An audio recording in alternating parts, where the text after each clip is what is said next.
پروردگار عالم ارشاد فرما رہا ہے وَلَا تَحْسَبَنَّ الَّذِينَ قُتِلُوا فِي سَبِيلِ اللَّهِ أَمْوَاتًا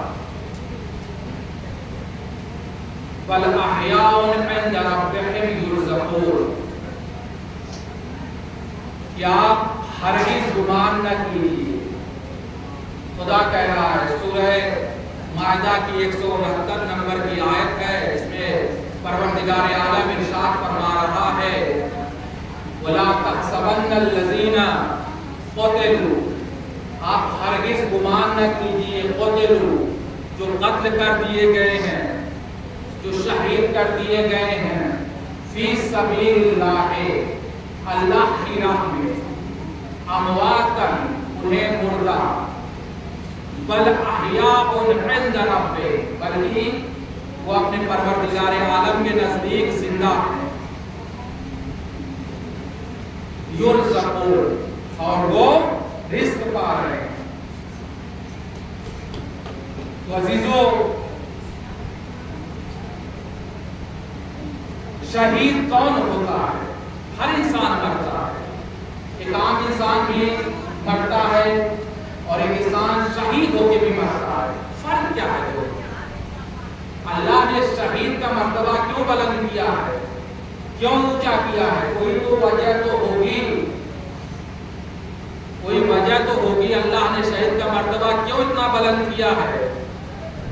تو عزیزو، ایک عام انسان جب مرتا ہے تو عادی طریقے سے وہ مرتا ہے، لیکن ایک انسان جب شہید ہوتا ہے، اگر راہ خدا میں وہ شہید ہو رہا ہے اللہ کی راہ میں، اس لیے پروردگار عالم نے اس کے مقام کو بلند کر دیا۔ آئیے دیکھتے ہیں حدیث کے ذیل میں شہید کی کیا فضیلتیں ہیں۔ خود ہمارے نبی کریم ارشاد فرماتے ہیں، رسول اللہ ارشاد فرماتے ہیں، شہید کی کچھ فضیلتیں ہیں، بہت توجہ کیجیے گا۔ سب سے پہلی جو فضیلت ہے کہ جب ایک انسان شہید ہو جاتا ہے، اس کے جسم سے خون کا پہلا قطرہ زمین پر گرتا ہے، خدا بندے متعال اس کے تمام گناہوں کو بخش دیتا ہے۔ پہلی فضیلت رسول کے زبان۔ دوسری فضیلت رسول فرماتے ہیں، اگر کوئی انسان شہید ہو جاتا ہے تو پروردگار عالم جنت میں اسے اس کا مقام دکھا دیتا ہے۔ بہت توجہ کیجیے گا۔ تیسری فضیلت رسول فرما رہے ہیں، جب ایک انسان شہید ہو جاتا ہے تو پروردگار عالم اس کے اوپر سے فشار قبر کو ہٹا لیتا ہے۔ تیسری چوتھی فضیلت رسول فرماتے ہیں، جب ایک انسان شہید ہو جاتا ہے تو پروردگار عالم اس کے ذریعے سے، اس کے طفیل سے، شہید کے ذریعے سے اس کے گھر والے، اس کے خاندان والے، اس کے عزیز و اقارب والے کے 70 افراد کی بخشش کرواتا ہے، اس کے ذریعے سے۔ شہید کی پانچویں فضیلت کیا ہے؟ رسول فرماتے ہیں، جب ایک انسان شہید ہو جاتا ہے تو پروردگار عالم اس کے لیے خوروں کا انتظام کرتا ہے، خوروں کا انتظام کرتا ہے۔ اور رسول بعد میں یہ بھی ارشاد فرما رہے ہیں، اگر کوئی انسان جنت میں چلا جاتا ہے، بہت توجہ کیجیے گا، بس چند منٹ، کیونکہ مجھے پتا ہے کہ مشقتیں ہوئی، زحمت ہوئی ہے، چند منٹ آپ کی زحمت تمام کروں گا، غور سے سنیے، دقت سے سنیے، توجہ کے ساتھ سنیے، بس چند منٹ پڑھوں گا بارے سے۔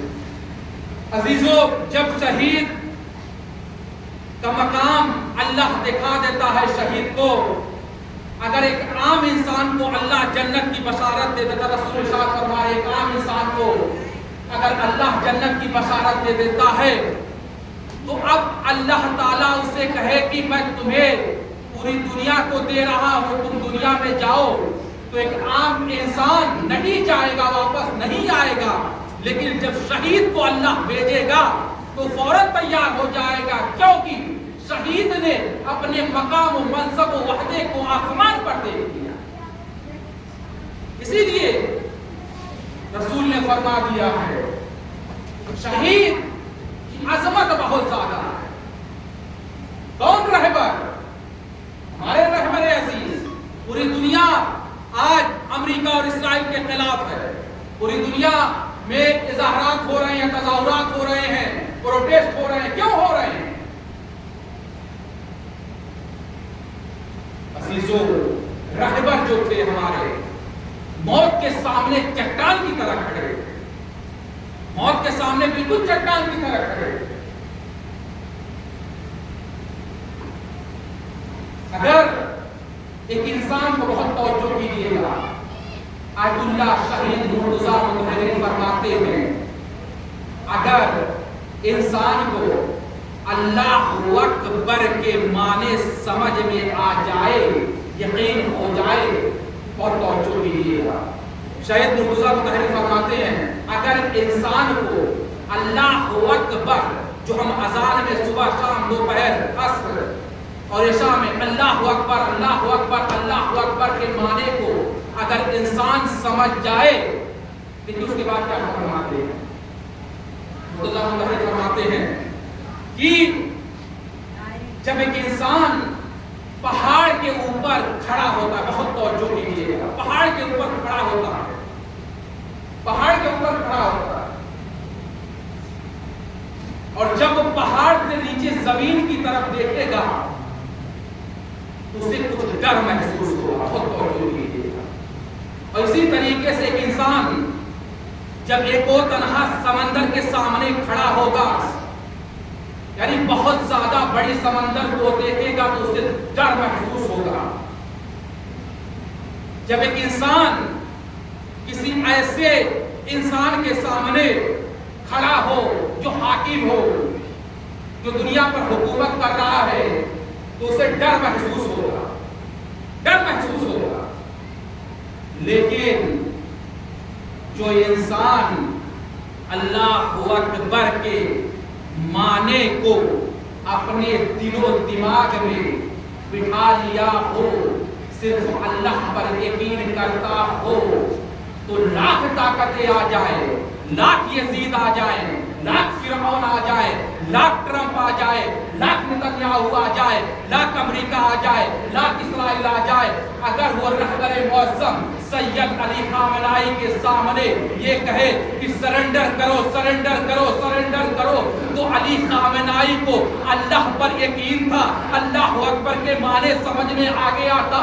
علی خامنائی نے ایک ہی جملہ کہا تھا، اے امریکہ و اسرائیل، اے ٹرمپ و نتنیاہو، سن لو، میں اللہ کے سوا کسی کو سپر پاور نہیں سمجھتا۔ سبا پڑے گا محمد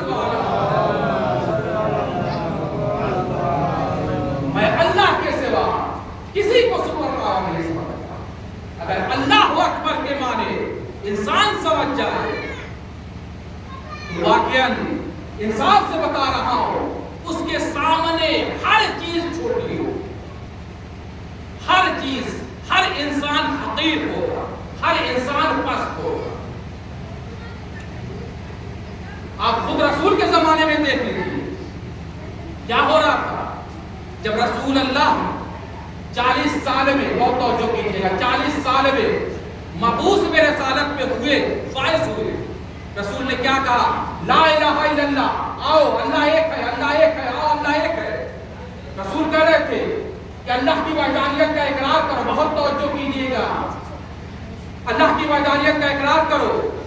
تو اس زمانے میں جو عرب کے جاہل معاشرے میں جو لوگ بیٹھے ہوئے تھے، وہ لوگ اپنے اپنے بتوں کو لا کر کعبے کے ارد گرد رکھ دیا کرتے تھے۔ جانتے ہیں کس لیے؟ اور توجہ کیجیے گا، جانتے ہیں کس لیے؟ اس لیے کہ انہی بتوں کے ذریعے سے ان کا پیٹ پلتا تھا۔ کوئی طاقت کا بت لا کے رکھتا تھا، کوئی پیسے کا بت لا کے رکھتا تھا، کوئی شہرت کا بت لا کے رکھتا تھا۔ لوگ یہ عرب کے جاہل جو لوگ تھے جا کے بتوں کی پوجا کرتے تھے، پیسہ ڈالتے تھے، تو عزیزان محترم رسول اس زمانے میں کہہ رہے تھے لا الہ الا اللہ، اللہ کی طرف آؤ، اللہ ایک ہے، اللہ کی وحدانیت کا اقرار کرو۔ اور اس زمانے میں رہبر عزیز کیا کہتے تھے؟ ہمارے رہبر عزیز نے کہا کہ امریکہ اور اسرائیل کے پروڈکٹ کو چھوڑ دو کھانا۔ امریکہ اور اسرائیل کے جو بھی مالیات ہیں، جو بھی مصنوعات ہیں، انہیں چھوڑ دو کھانا۔ یہ رہبر عزیز کون تھے؟ نائب امام تھے۔ نائب امام تھے کہ نہیں تھے؟ اس زمانے میں جب رسول نے لا الہ الا اللہ کہا تھا، اللہ کی طرف آؤ، اللہ کی طرف آؤ، اللہ کی طرف آؤ، تو لوگ بتوں کی طرف بھاگتے تھے۔ اور اس زمانے میں ہمارے رہبر عزیز نے سید علی خامنائی نے کہا تھا اسرائیلی اور امریکائی پروڈکٹ کو کھانا چھوڑ دو، استعمال کرنا چھوڑ دو۔ تو عزیزان محترم میں انصاف سے کہہ رہا ہوں، اگر کوئی اسرائیلی پروڈکٹ اور امریکہ کے چیزوں کو استعمال کر رہا ہے، وہ رہبر کا مخالف ہوگا، امام زمانہ کا مخالف ہوگا، معصوم کا مخالف ہوگا، انبیاء کا مخالف ہوگا۔ جب انبیاء کا مخالف ہوگا تو دائرہ اسلام سے خارج ہوگا۔ اب جب دائرہ اسلام سے خارج ہو جائے گا تو خدا بند متعال اسے جہنم میں ڈالے گا۔ صلوات پڑھنے والا عزیزو، اسرائیلی پروڈکٹ کھانا استعمال کرنا کم کریں۔ آج بھی میں دعوے کے ساتھ کہہ رہا ہوں، لوگوں کو گھروں میں اسرائیلی پروڈکٹ ضرور ہوگا، طاقت کا پروڈکٹ، جیسے وہ لوگ اپنے بتوں کا کہتے ہیں یہ طاقت کا بت ہے، یہ پیسے کا بت ہے، یہ شہرت کا بت ہے۔ تو آج جانتے ہیں اس زمانے کا جو بت جو ہے اسرائیل جو ہے پاؤڈر کی صورت میں طاقت کی چیز بازار میں نشر کر رہا، بازار میں دے رہا، اور ہم کیا کر رہے ہیں؟ اسے خرید رہے ہیں، اور خریدنے کے بعد اسے استعمال کر رہے ہیں۔ جانتے ہیں آپ کیا کر رہے ہیں؟ آپ صرف رہبر کے خلاف نہیں جا رہے ہیں، مظلوموں پر ظلم کر رہے ہیں، مظلوموں پر ظلم کر رہے ہیں، اس لیے کہ انہی پیسوں کے ذریعے سے اسرائیل و امریکہ اسلحہ بناتا ہے، انہی اسلحوں کے ذریعے سے فلسطین کے چھوٹے چھوٹے بچے، مظلوم بچوں پر ظلم کرتا ہے۔ کوشش کریں، ہمیں بچنا چاہیے، ہمیں پہچاننا چاہیے یہ رہبر کون ہے۔ واقعاً انہی کے ذریعے سے شیعت باقی تھی اور آگے بھی باقی رہی، مرجعیت شیعت میں ہے۔ تو عزیزان محترم ہمارے رہبر عزیز نے جو کارنامہ کر دیا ہے، ہمیشہ کہتے تھے اللہ ایک ہے، اللہ سے بڑا کوئی سوا نہیں۔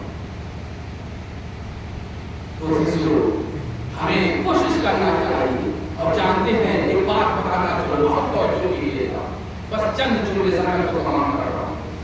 ہمارے رہبر عزیز سید علی خامنائی کے بہت توجہ، جو مخالف تھے، جملہ کہنے جا رہا ہوں، جو مخالف تھے ہمارے رہبر عزیز سید علی خامنائی کے، جو مخالف تھے، آج وہ یہ کہہ رہے ہیں، رہبر جو تھے سید علی خامنائی جو تھے، بہت توجہ، جو رہبر جو تھے سید علی خامنائی جو تھے بہت نرم دل تھے، جس کا گرم مزاج تھا اسے تو ہم نے کربلا میں دیکھ لیا۔ ارے 2 محرم کو لکیر کھینچ کے کہہ دیا ارے کسی میں دم ہے تو پار کر کے دکھائے، اور آج 1400 برس بعد ایرانیوں نے ہرمز پر لکیر کھینچ کے کہہ دیا کسی میں دم ہو تو پار کر کے دکھا، کسی میں دم ہو تو پار کر کے دکھا۔ واقعاً مولا عباس نے 2 محرم کو لکیر کھینچی تھی، اور علی کے لالوں نے، علی کے شیروں نے ہرمز پر لکیر کھینچ دی اور کہا ہے کسی میں مجال تو پار کر کے دکھا۔ واقعاً علی والے جب اپنے پہ آ جاتے ہیں، چاہے کس دور کا بھی اسی ہو، اسے چھوڑ دیں۔ واقعاً علی والے جب تک چپ ہیں، خاموش ہیں، انہیں خاموش رہنے دیا جائے۔ اگر وہ غصے میں آ جائیں گے تو کسی کو نہیں چھوڑیں گے۔ آپ خود دیکھ لیجیے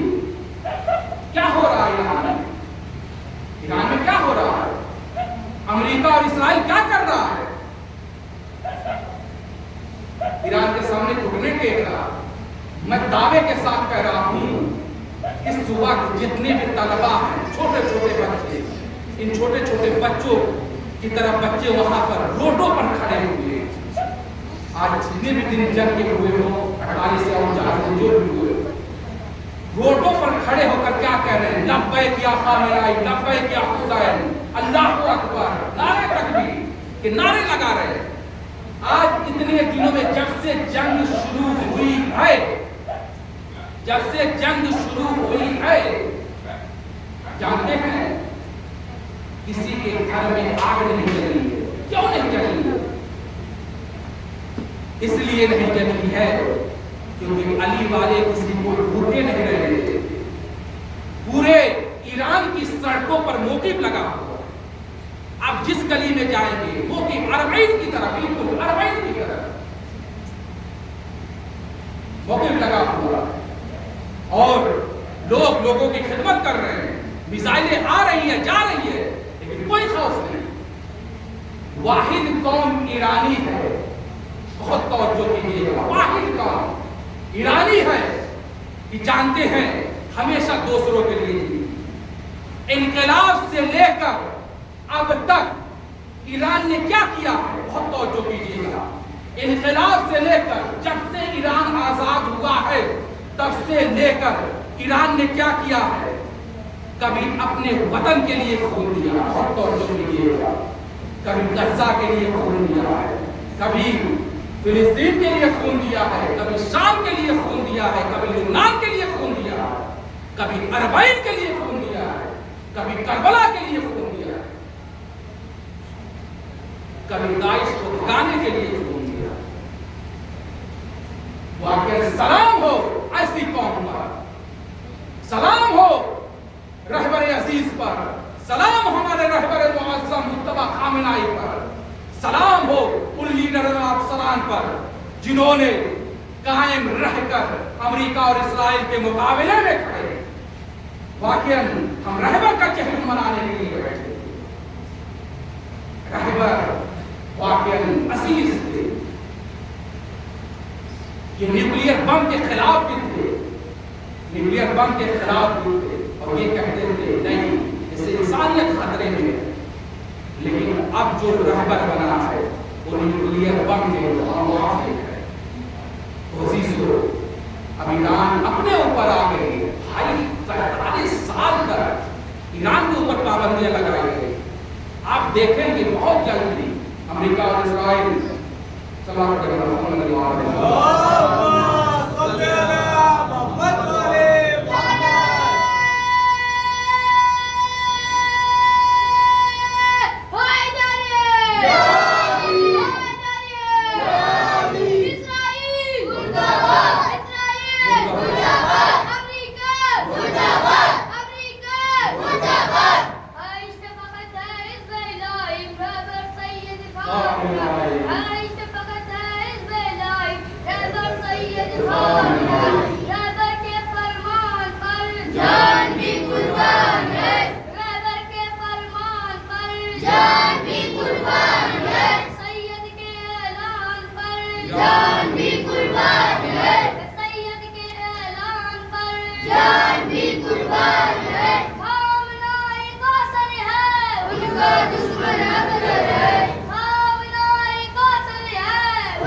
باپ بیٹے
امریکہ اور اسرائیل سے بہت توجہ کیجیے گا، اس کی بنا پر لڑ رہا کوئی چیز کوئی کہے کہ اس بنا پر ایران آج 48 دن سے جنگ لڑ رہا، 48 پر ہی 40 دن تک جنگ ہوئی ابھی تک، تو جو جنگ لڑا ہے 40 دن تک کس کی بنا پر ایران نے جنگ لڑا ہے؟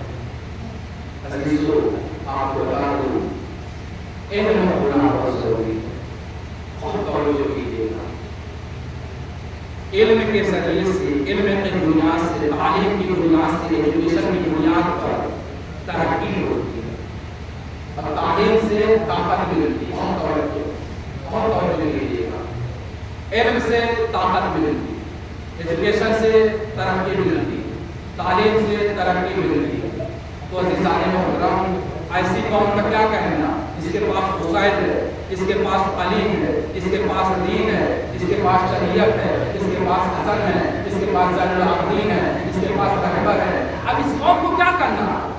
اس قوم کو صرف کام کرنا ہے۔ یہ جو ہم عزاداری کر رہے ہیں، عزاداری جو کر رہے ہیں کس لیے کر رہے ہیں؟ ہمارا مقصد کچھ ہونا چاہیے نا۔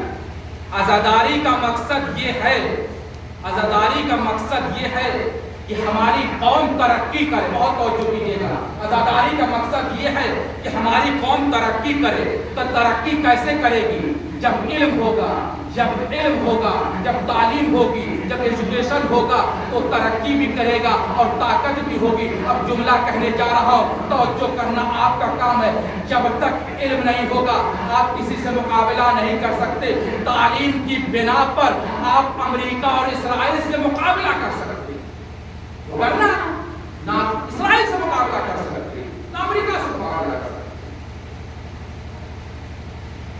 کیونکہ آپ دیکھ لیجیے ہسٹری میں دیکھیے، تاریخ میں دیکھیے، ایران میں سب سے زیادہ ڈاکٹر ہوئے، سب سے زیادہ انجینئر ہوئے، خود عباس عراقچی جو اس وقت وزیر خارجہ ہیں، ویدیش منتری ہیں، خود انجینئر ہے، کئی زبانوں میں PhD کیے ہوئے۔ تو عزیزوں ہمیں کوشش کرنا ہے، بہت توجہ کیجیے گا، ہم لوگ معذرت کے ساتھ معافی کے ساتھ ایک روٹی کم کھائیے لیکن اپنے بچوں کو اچھے سے پڑھائیے، ایک روٹی کم کھائیے لیکن اپنے بچوں کو اچھے سے پڑھائیے، کیونکہ یہی بچے آپ کا نام روشن کریں گے۔ اگر آپ انہیں نہیں پڑھائیں گے تو یہ کچھ بھی نہیں کر پائیں گے، کیونکہ تعلیم کی بنا پر، علم کی بنا پر یہ آپ کے بچے آپ کی عزت بھی کریں گے، اگر نہیں کریں گے تو سمجھ لیجیے کہ آپ کی تربیت اچھی ہے۔ تو اس کو ہمیشہ ہمارے عزیز کہا کرتے تھے اپنے بچوں کی تربیت اچھی کرو، اپنے بچوں کو تعلیم اچھی دو، اپنے بچوں کو اچھے اسکول میں بھیجو۔ واقعاً کوشش کرنا چاہیے، ہمارا فرض ہے، اگر ہم چاہتے ہیں کہ ہمارا فیوچر اچھا ہو، ہمارے بچوں کا فیوچر اچھا ہو، ہمیں اچھے اسکول میں بھیجنا ہے۔ مثلا بھیج دیا، بچے جا رہے ہیں تو پتہ نہیں کہاں جا رہے ہیں، کیسے جا رہے ہیں، کیا کر رہے ہیں، کھیل رہے ہیں، کود رہے ہیں، ایسا نہیں کرنا چاہیے۔ سب سے پہلی چیز ہے جو آپ مغربین کے بعد بہت بار سے معذرت، معافی کے ساتھ، معذرت کے ساتھ، بار سے معذرت، جن کے گھروں میں بچے ہیں، اور جن کے گھروں میں بچے ہیں، مغرب کی نماز پڑھنے کے بعد اپنے گھروں میں بیٹھیے، اپنے بچوں کے ساتھ بیٹھیے، ان کے ساتھ 2 گھنٹہ وقت دیجیے، ان کے ساتھ بیٹھیے، ان سے پوچھیے بیٹا تم نے کیا پڑھا ہے؟ بچے کو آپ نے کہہ دیا کتاب جاؤ پڑھو، جاؤ پڑھو، جاؤ تو کوشش کریے، وقت دیجیے بچوں کو، تعلیم کی بنا پر واقعی آپ پہچانے جائیں گے۔ آپ کے حساب سے بتائیے، آپ کے پاس دولت بھی ہے، شہرت بھی ہے، سب کچھ ہے، سب کچھ ہے، ڈاکٹر بھی ہے، لیکن آپ کے پاس دین اسلام کی تعلیم نہیں، کوئی نہیں پہچانے گا۔ لاکھ کوشش کر لیجیے، پیسہ رکھیے، جب تک پیسہ رہے گا تب تک آپ کو عزت کرے گا، اس کے بعد چھوڑ دے گا۔ تو کوشش کریں، اپنے آپ کو سدھاریں، اپنے آپ کو، اپنے بچوں کی تربیت اچھی کریں۔ تو ہمارے رہبر عزیز ہمیشہ تربیت کے اوپر فوکس کیا کرتے تھے، اچھی تربیت اپنے بچوں، گستاخی کے لیے رہبر عزیز کی ہے، اور ہمارے رہبر عزیز ہمیشہ لوگوں کے بارے میں سوچتے تھے، کیونکہ رہبر وہی ہوتا ہے جو دوسروں کے لیے کی، رہبر وہ نہیں ہوتا جو اپنے لیے کی۔ ہمارے رہبر عزیز نے کیا کرا؟ وقت بہت زیادہ ہو گیا، پڑھنے کے وجہ سے آیا تھا، لیکن بس چند منٹ مسائل تھے۔ وزیروں، ہمارے رہبر عزیز بہت توجہ دیکھیے، تاریخ بتا رہا ہوں رہبر عزیز نے کیا کہا، بہت توجہ دیکھیے۔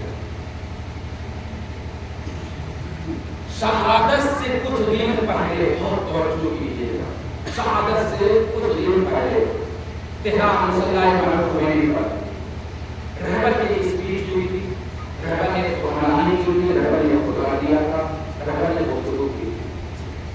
اس گفتگو کا ٹاپک جو تھا، موضوع جو تھا، انہوں نے اپنے آقا امام زمانہ کو مخاطب کیا۔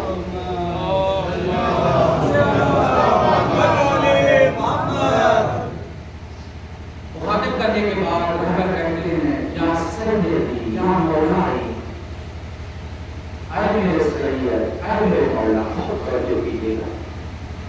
رہبر کی آخری سخنرانی تھی، کہتے ہیں، یا سیدی، یا مولائی، اے میرے سید، اے میرے مولا، آپ پر ہماری جان قربان ہو جائے۔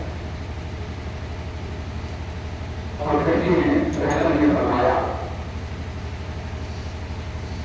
یہ اے میرے مولا، اے میرے آقا امام زمانہ رضی اللہ تعالیٰ عنہ شریف، میرے پاس جو کچھ بھی تھا کہنے کے لیے میں نے کہا، جو کچھ اور جو بھی یہاں کا ترجمہ ہو رہا، انہوں نے فارسی میں کہا تھا، میں اردو میں ترجمہ کر رہا ہوں۔ رہبر نے کہا کہ اے میرے آقا و مولا، اے امام زمانہ، میرے پاس جو کچھ بھی کہنے کے لیے تھا میں نے کہا، جو کچھ بھی کرنے کے لیے تھا میں نے کیا، اور آگے بھی کروں گا اور کہوں گا۔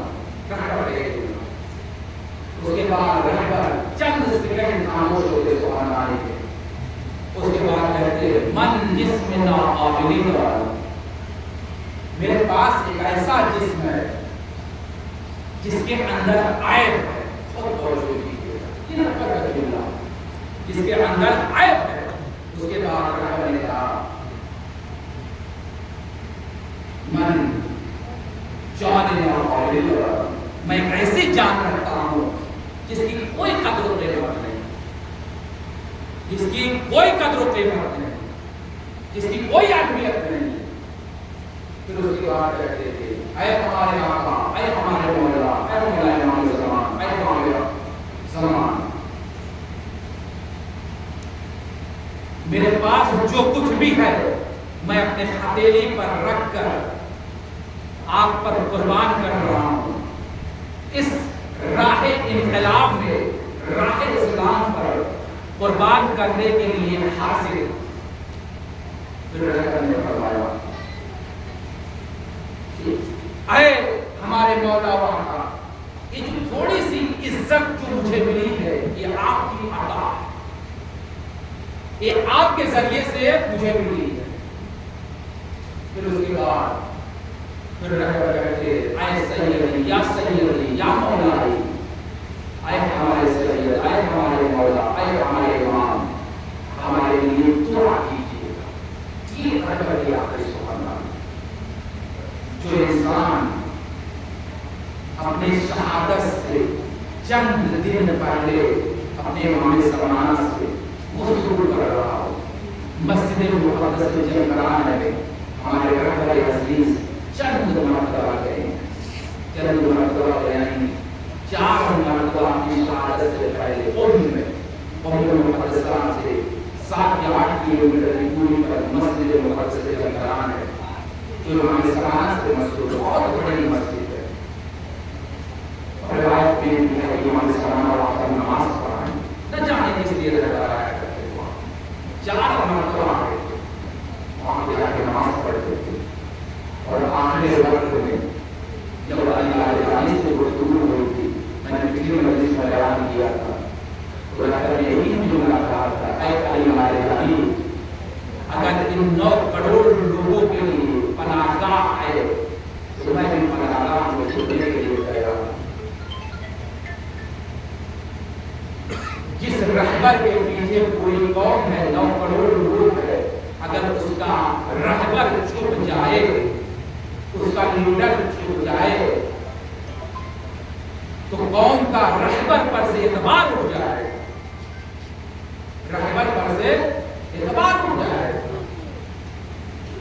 رہبر اپنی جگہ پر موجود ہے، رہبر اپنی جگہ پر بیٹھے، جہاں تک یہ خبر ہے کہ رہبر صبح کا وقت تھا، قرآن پڑھ رہے تھے، قرآن کی تلاوت کر رہے تھے۔ جب امینہ اور اسماعیل کی عید شائع ہوئی ہے تو رہبر قرآن پڑھ رہے تھے، قرآن کی تلاوت کر رہے تھے، اور اس میں شہید ہوئے۔ اور رہبر جس طریقے سے امام حسین کربلا کے میدان میں اپنے گھر والوں کے ساتھ شہید ہوئے، اسی طریقے سے رہبر تہران کی سرزمین پر اپنے گھر والوں کے ساتھ شہید ہوئے۔ سلام علماء پر، سلام و ایرانیوں پر، سلام و ایران کی ماں پر۔ جو بچے شہید ہو جاتے ہیں ان کی لاشوں پر، ان کے جنازے پر، ان کی قربت پر کیا کہتے ہیں؟ مبارک ہو، مبارک ہو، تمہیں سعادت پا لی، تمہیں کامیابی مل گئی۔ سلام ہو ایسی ماں پر۔ ان ماں نے یہ سلیقہ کہاں سے سیکھا ہے؟ یہ سلیقہ کربلا سے سیکھا ہے۔ کربلا میں اور محمد کو جناب زینب نے بلا کر کے جاؤ میں میرے بھیا پر شہید ہو جاؤ، اپنی ماں پر شہید ہو جاؤ۔ قاسم سے جناب ام فروا کہتی ہیں جاؤ اپنے چچا پر قربان ہو جاؤ۔ اسی طریقے سے ایران کی مائیں بھی کہہ رہی ہیں جاؤ انقلاب کے لیے، اسلام کے لیے شہید ہو جاؤ۔ واقعہ آج ایران کی ماؤں کو سلام کرنا چاہیے، دل ہونا چاہیے، نہ کہ بجائے رونے کے۔ اگر ایک انسان عام گھر میں شہادت ہو جائے ان کی مائیں روئیں گی، لیکن ایران کی مائیں، ایران کے بچوں کی مائیں روتی نہیں ہے، بلکہ کہتی ہیں مبارک ہو، شہادت مبارک ہو، کامیابی مبارک ہو۔ عزیزو، یہ ماؤں کا دل دیکھیے۔ عزیزو، یہ کون شہید تھا؟ یہ ایسا شہید تھا جو حسین کا غلام تھا، جو علی کا غلام تھا، جو عباس کا غلام تھا، جو اکبر کا غلام تھا، جو محمد کا غلام تھا، جو حسین کے نقشے قدم پر چل رہا تھا، جو سلمان کے نقشے قدم پر چل رہا تھا، جو مقداد کے نقشے قدم پر چل رہا تھا، جو عمار کے نقشے قدم پر چل رہا تھا۔ ایسا تعلیم مزدور کرنا، یہ تعلیم کا غلام ماہ مبارک کے رمضان میں شہید ہو گیا۔ ایسا تعلیم مزدور کرنا، بس چند منٹ مسائل کے آپ کی صحت کو تمام کر رہا ہو۔ ایسا تعلیم اس قرآن کو ماہ مبارک کے رمضان میں مارا گیا ہے، اور علی کو ماہ مبارک کے رمضان میں بھی مارا گیا۔ ایسا تعلیم مزدور کرنا، مولا کائنات کی روزے کی عادت تھے، اور علی خامنائی بھی روزے کی عادت سے تھے۔ ایسا تعلیم مزدور کرنا، یہ بھی قرآن پڑھ رہے تھے اور علی سجدے خالق میں سجدہ کر رہے تھے۔ ایسا تعلیم مزدور کرنا، حقیقی غلام بننا ہے تو رہبر عزیز سید علی خامنائی کی طرف کام کریے۔ ایسا تعلیم مزدور کرنا، سبحان مزدور کرنا، یہ رہبر عزیز کہتے تھے ہم حسین والے ہیں، ہم کسی کے سامنے نہیں جھکیں گے، ہم اپنے مولا کے چاہنے والے ہیں، ہم حسین کے نقشے قدم پر چلتے ہیں۔